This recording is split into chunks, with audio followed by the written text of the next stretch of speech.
Hay historias que resuenan a lo largo de los siglos porque llevan más que palabras, llevan promesas. En este vídeo vamos a recorrer una de las narrativas más emblemáticas del Antiguo Testamento, la vida de Jacob y los caminos entrelazados de sus 12 hijos que dieron origen a las tribus de Israel. Comprenderás cómo cada nombre encierra una profecía, cómo cada bendición revela una verdad espiritual y cómo, incluso en medio de conflictos, traiciones y errores, la gracia de Dios teje un propósito mayor. ¿Y qué tienen que ver estas historias milenarias con tu vida hoy? Mucho más de lo que imaginas. Aquí no hablamos solo de patriarcas y tierras lejanas. Hablamos de ti, de tu camino de fe, de tus luchas internas y de la promesa divina que aún se cumple en nuestros días. Los 12 hijos de Jacob no son solo figuras históricas, son símbolos vivos de herencia bíblica, transformación espiritual y decisiones que moldean destinos. Así que, si deseas crecer en el entendimiento de la palabra, ser edificado por la historia de los grandes hombres de Dios y ver la Biblia como un espejo para tu alma, acompáñanos hasta el final. Y si este tipo de contenido habla a tu corazón, suscríbete al canal y activa las notificaciones. Así nos ayudas a seguir compartiendo mensajes como este, llenos de profundidad y fe. Jacob, cuyo nombre significa el que agarra el talón, nació ya luchando. Desde el vientre materno existía tensión con su hermano Esaú, el primogénito. La historia de Jacob nos enseña que incluso los escogidos por Dios enfrentan conflictos internos y familiares. Engañó a su padre Isaac con la ayuda de su madre Rebeca, robando la bendición que le correspondía a Esaú. Pero el precio fue alto: exilio, soledad y un largo tiempo lejos de su hogar. En casa de Labán, Jacob probó el mismo engaño que él había cometido. Trabajó con esfuerzo por amor a Raquel, pero fue engañado y tuvo que casarse primero con Lea. Allí comenzó su transformación espiritual. Dejó de ser el engañador para convertirse en el hombre que aprende a través del dolor y del tiempo. Su carácter fue moldeado en el horno de la vida. ¿Y cuántos de nosotros no atravesamos también ese proceso silencioso de transformación, donde Dios actúa entre líneas? El punto de inflexión llega en Peniel, cuando Jacob lucha con un ser misterioso durante toda la noche. Esa lucha no fue solo física, sino espiritual. Jacob se resistía a soltar su vieja identidad, pero al amanecer recibe un nuevo nombre: Israel, el que lucha con Dios y vence. Génesis 32:28. Ese nombre no representa solo un cambio personal, sino el nacimiento de una nueva nación. La trayectoria de Jacob nos desafía a reflexionar. ¿Con qué estamos luchando? ¿Será que, como Jacob, intentamos controlar todo a nuestra manera, sin dejar que Dios nos dé un nuevo nombre? Jacob tuvo que ser herido para ser sanado. A veces, la bendición viene acompañada de una marca, y cuando dejamos que Dios actúe, Él transforma nuestro pasado en testimonio y nuestro nombre en propósito.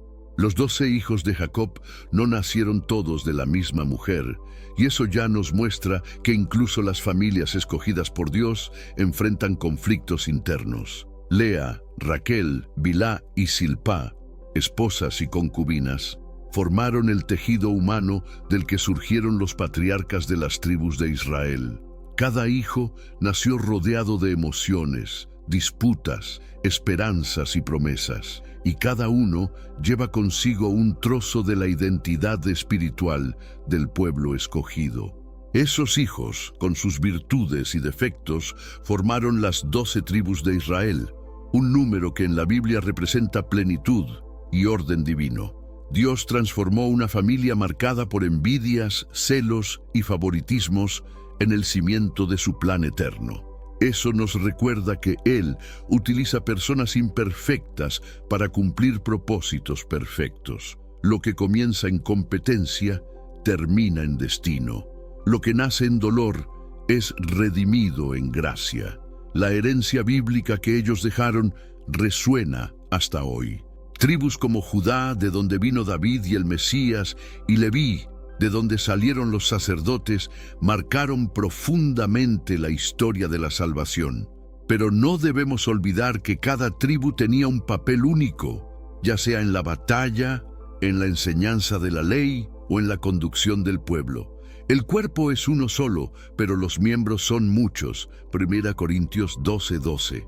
Y lo mismo vale para nosotros hoy, cada uno con su don, con su misión. En los nombres y las historias de estos hijos hay mensajes proféticos, hay promesas, hay advertencias, hay liderazgos que se pierden, como el de Rubén, y redenciones que sorprenden, como la de Judá.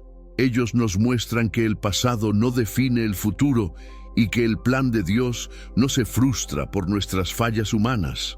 La historia de los hijos de Jacob es en realidad la historia de un pueblo y de un Dios que nunca se rinde. Rubén nació con todas las expectativas sobre sus hombros. Como primogénito de Jacob con Lea, era su derecho natural liderar, heredar doble porción y llevar el nombre de la familia. Su nombre significaba «Mirad, un hijo», el grito de esperanza de una madre despreciada en busca de afecto. Pero el liderazgo no depende solo del orden de nacimiento, depende del carácter, y ahí es donde Rubén falló. Aunque intentó interceder por José, impidiendo que sus hermanos lo mataran, Génesis 37:21, más tarde cometió un acto de profundo irrespeto. Se acostó con Bilhá, la concubina de su padre, Génesis 35:22. Ese error fue más que una falta moral, fue un intento inconsciente de usurpar la autoridad, un golpe al corazón de la estructura familiar.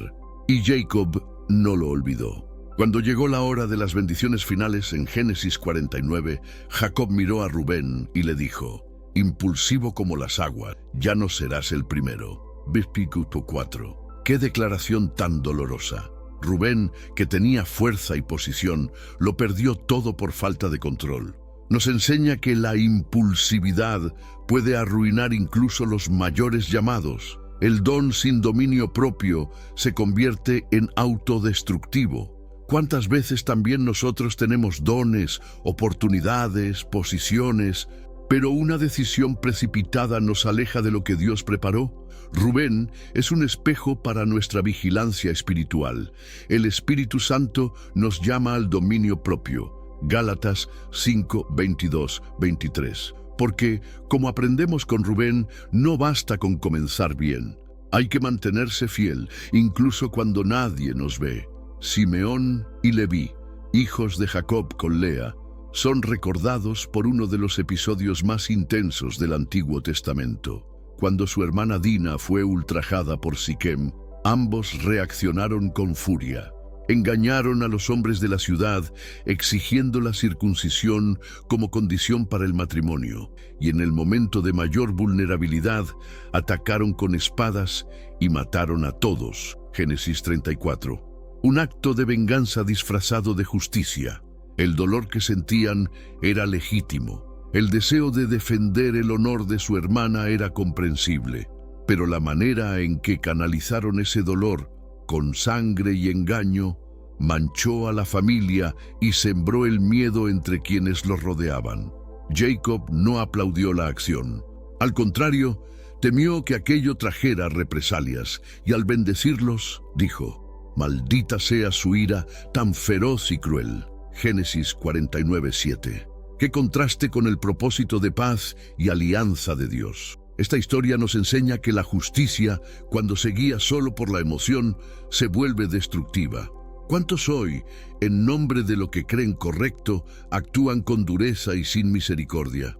La palabra nos recuerda que la ira del hombre no produce la justicia de Dios. Santiago 1:20.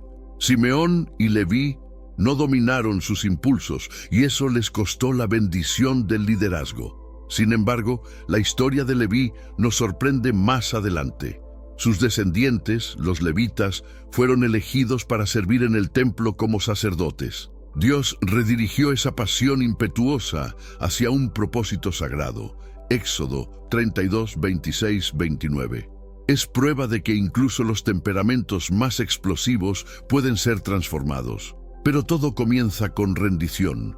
Judá no era el mayor ni el más virtuoso de los hijos de Jacob, pero su historia está marcada por una de las transformaciones más conmovedoras de la Biblia.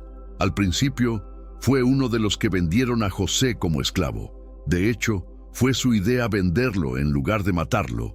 Génesis 37, 26, 27. Y después, en silencio, presenció el sufrimiento de su padre por la supuesta muerte de su hijo favorito. Pero Judá no se quedó igual. Tras experiencias amargas, incluido un episodio con su nuera Tamar, comenzó a asumir sus responsabilidades con más madurez. Cuando los hermanos debieron regresar a Egipto con Benjamín, fue Judá quien dio su palabra a Jacob. Yo me haré responsable de él. Génesis 43, 9. Un compromiso que cambiaría el rumbo de su historia. En el clímax de la reconciliación con José, Judá se ofrece a tomar el lugar de Benjamín y quedar como esclavo. Génesis 44, 33, 34. Aquel que antes propuso vender a su hermano, ahora está dispuesto a sacrificarse por otro. Es imposible no ver aquí un adelanto del Mesías que vendría de su linaje. Jesús, el león de la tribu de Judá, que también entregaría su vida por sus hermanos. Judá nos enseña que nadie está condenado por su pasado. El verdadero liderazgo no nace del privilegio, sino del arrepentimiento, del valor y de la disposición para servir. La bendición de Jacob sobre Judá fue poderosa. El cetro no se apartará de Judá, y los pueblos lo obedecerán. Génesis 49, 10. De él vendría el rey David, y más adelante el mismo Cristo. Dan fue el primer hijo de Bilhá, la sierva de Raquel. Su nacimiento fue visto por Raquel como una victoria personal en su lucha por aceptación. Su nombre significa Dios ha hecho justicia, reflejando ese deseo profundo en medio de una rivalidad familiar intensa. Jacob, al bendecirlo, dijo: Dan juzgará a su pueblo como una de las tribus de Israel. Génesis 49, 16. Una promesa de liderazgo y discernimiento. Pero justo después, Jacob lo describe como una serpiente junto al camino, una víbora a la vera del sendero. Génesis 49, 17. Una imagen inquietante que sugiere tanto sabiduría como peligro, tanto astucia como engaño. Dan tendría influencia, pero esa influencia tendría un lado oscuro. El poder sin integridad puede ser desastroso. Históricamente, la tribu de Dan fue la primera en introducir la idolatría en Israel. Jueces 18. Se apartaron del Dios verdadero, erigiendo ídolos y adoptando prácticas que rompían el pacto con el Señor. La serpiente, en este contexto, representa el poder seductor del error disfrazado de espiritualidad. Un llamado de alerta que sigue vigente hoy. En la vida cristiana, también enfrentamos el riesgo de usar nuestros dones y discernimiento sin estar guiados por el Espíritu. Dan nos recuerda que una vocación mal dirigida puede alejarnos del propósito divino. La idolatría no siempre viene en forma de estatuas. A veces se disfraza de ego, control, vanidad o autosuficiencia. Debemos vigilar nuestro corazón. Neftalí fue el segundo hijo de Bilhá, y su nombre significa mi lucha, reflejando la competencia emocional entre Raquel y Lea. Pero a pesar de ese origen, Neftalí recibe una de las bendiciones más poéticas. Neftalí es una gacela suelta, habla palabras hermosas. Génesis 49, 21. Una imagen de libertad, gracia y belleza. A diferencia de sus hermanos, Neftalí no protagoniza conflictos mayores. Su historia es silenciosa pero elocuente. La Biblia resalta su agilidad y su manera de expresarse. En un mundo lleno de enfrentamientos y gritos, Neftalí nos recuerda el poder de las palabras sabias, del testimonio pacífico, de la espiritualidad elegante. Dios también actúa en lo sutil.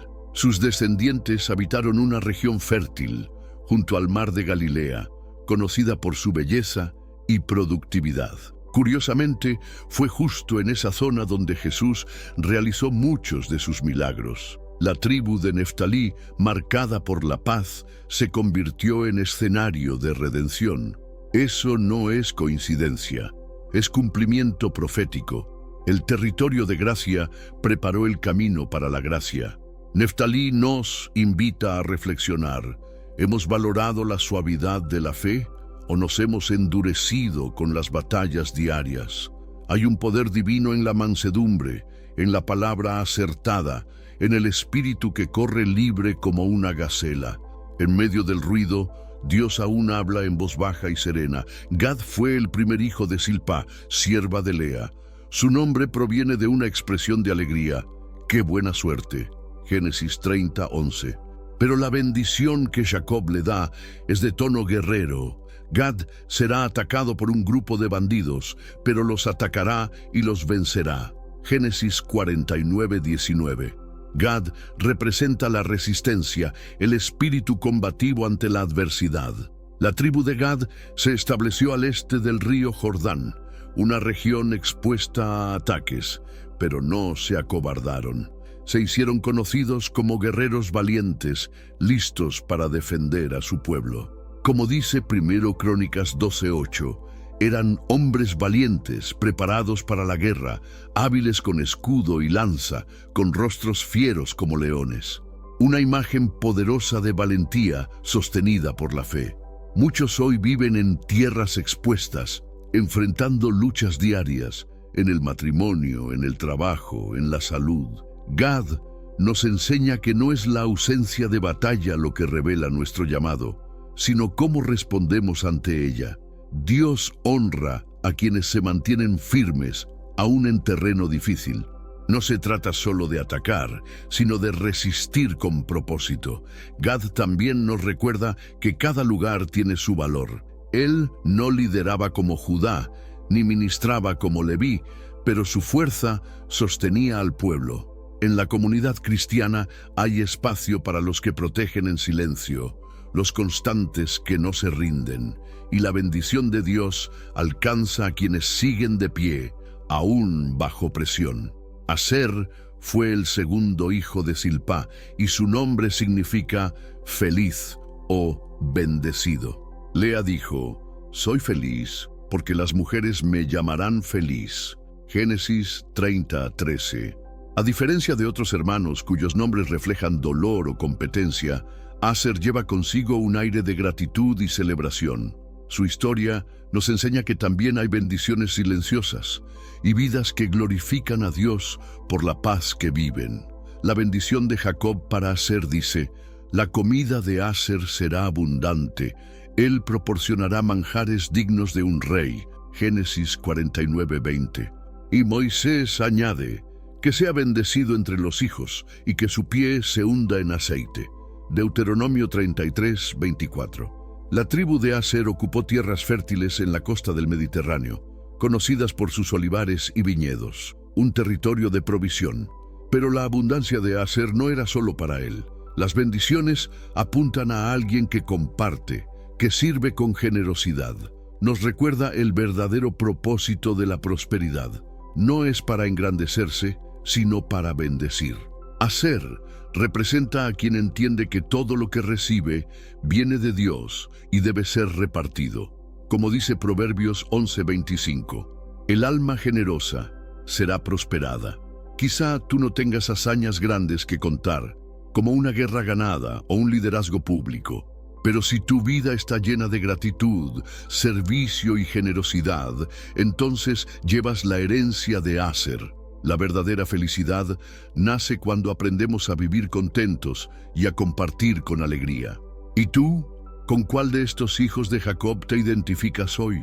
¿Con Rubén, que comenzó con todo a su favor, pero tropezó en sus propias decisiones? ¿Con Simeón o Leví, cuya pasión fue redirigida por Dios? ¿O tal vez con Judá, que pasó de la caída a la redención y se convirtió en un líder por gracia? La historia de los 12 hijos de Jacob nos muestra que Dios no elige a los perfectos, sino que transforma a los disponibles.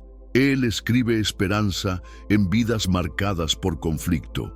Y la herencia bíblica no es solo un legado antiguo, se actualiza en nosotros cuando dejamos que el Espíritu Santo nos guíe en nuestro propio camino de transformación. Que el liderazgo de Judá, la generosidad de Aser, la paz de Neftalí y hasta los errores de Rubén nos sirvan como espejo y señal. La palabra no es solo para leer, es para vivir. Como está escrito en Romanos 15:4, todo lo que se escribió en el pasado se escribió para enseñarnos, a fin de que, alentados por las Escrituras, mantengamos la esperanza. Gracias por estar con nosotros una vez más. Si este mensaje tocó tu corazón, suscríbete al canal, activa las notificaciones y comparte este contenido con alguien que lo necesite. Que el Señor te bendiga, fortalezca tu fe y te acompañe en tu caminar. Shalom y hasta el próximo video.